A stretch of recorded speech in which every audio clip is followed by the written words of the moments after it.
Sagara Menatap Kita. Cerita pendek karya Akila Maulida Arifin dibacakan oleh penulisnya. Andai saja di malam yang dihiasi dengan gemercik hujan di hari itu, tak aku setujui ajakan ibu berlibur ke Labuan Bajo, maka tidaklah mungkin sekarang aku berada di situasi yang tidak mengenakan ini.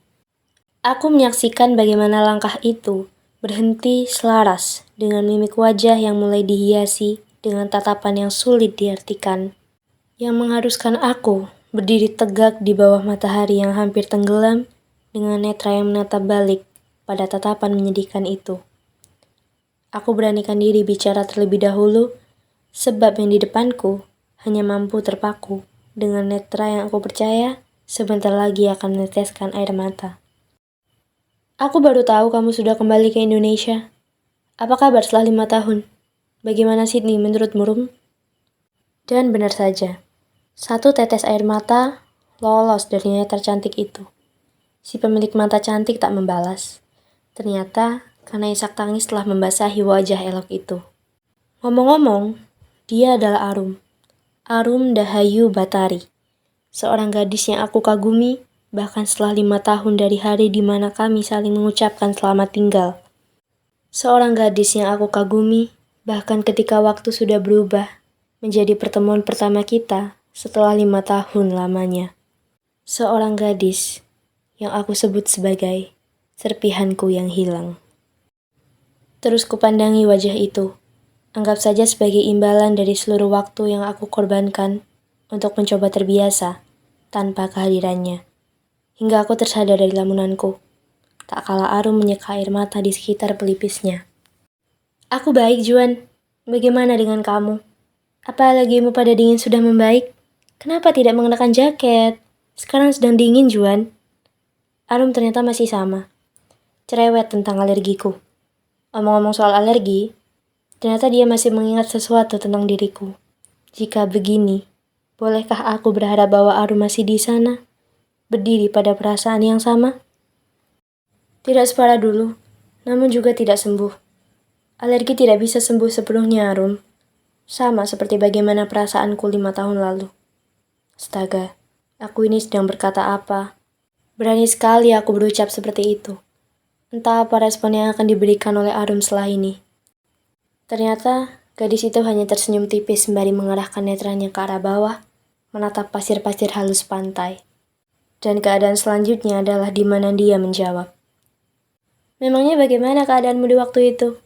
Tidakkah kamu yang kulihat hari ini tengah baik-baik saja, Juan? Arum menyerukan namaku dalam dialognya. Sudah lama tidak mendengar suara manis itu menyebut lantang namaku. Tak mendengar jawaban dariku, dia kembali berbicara. Tidakkah tadi kamu menanyakan kepadaku bagaimana Sydney itu, Juan?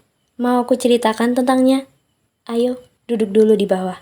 Tidak apa walaupun pasir, karena tidak enak jika sambil berdiri. Aku di depannya hanya mengangguk, sembari ku duduk di atas pasir-pasir itu.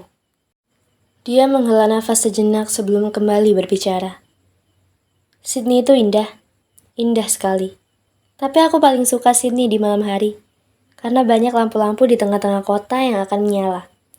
Namun, bagian yang paling aku suka ketika menjadi mahasiswa di Sydney adalah saat dimana aku pergi ke Opera House. Menyaksikan beragam seni yang ditampilkan oleh banyak orang-orang berbakat. Arum berhenti sejenak, lalu netra kami bertemu. Dan entah bagaimana kita kehilangan kontak masing-masing, sehingga menanyakan apakah kamu masih di Jakarta atau tidak pun sulit.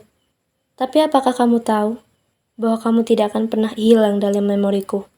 Karena itulah, aku mendatangi Opera House setiap minggunya, hanya untuk melihat bayang-bayanganmu di sana, di tengah-tengah alunan seni yang paling kamu cinta. Aku terdiam sejenak di sana dan kemudian menatap ke arah Arum yang ternyata tengah melihat ke arah langit yang sedang berwarna jingga. Ya Tuhan, Arum bahkan tak kalah indah darinya. Lalu, tidakkah kamu temukan seseorang yang baru di sana? Aku beranikan diri untuk bertanya, daripada nanti kecewa memakan harapan yang mentah. Arum di sana kembali tersenyum, sembari mengalihkan seluruh atensinya kepadaku. Bukankah kamu tak melihat orang lain bersamaku selain kamu di sini, Juan?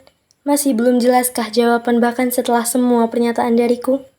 Masihkah kamu meragukan perasaanku, Emilio Juan Abraham? Aku terkejut. Arum memanggilku dengan nama panjang. Lidahku keluh ketika ditanya tentang perasaan.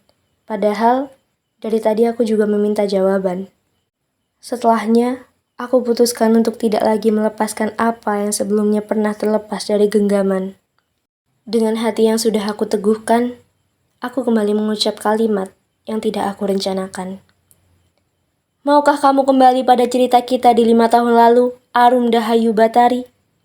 Ucapku dengan lantang, sembari ku genggam erat jari-jari lentik milik gadis di hadapanku. Tidak, aku tidak mau. Secercah harapanku terasa gelap kembali, sebelum kalimat terakhir yang ia ucapkan, sukses buat terangsang harapan. Aku ingin kita yang baru, jangan kita di 5 tahun yang lalu. Aku tersenyum senang mendengarnya. Begitu pula dia. Dapat aku lihat lagi senyum cerah itu di wajah si cantik Arum. Dan kalimat berikutnya adalah, kita yang menggenggam tangan satu sama lain, bersama-sama melihat matahari yang mulai malu untuk menampakkan sinarnya, jingga yang mulai kelabu, dan degup jantung yang mulai jadi semakin tak karuan. Hari ini, kita seperti kembali pada saat kita pertama kali bertemu. Seperti kembali pada saat kita pertama kali jatuh cinta. Tapi kita tidak kembali. Kita hanya memulainya lagi.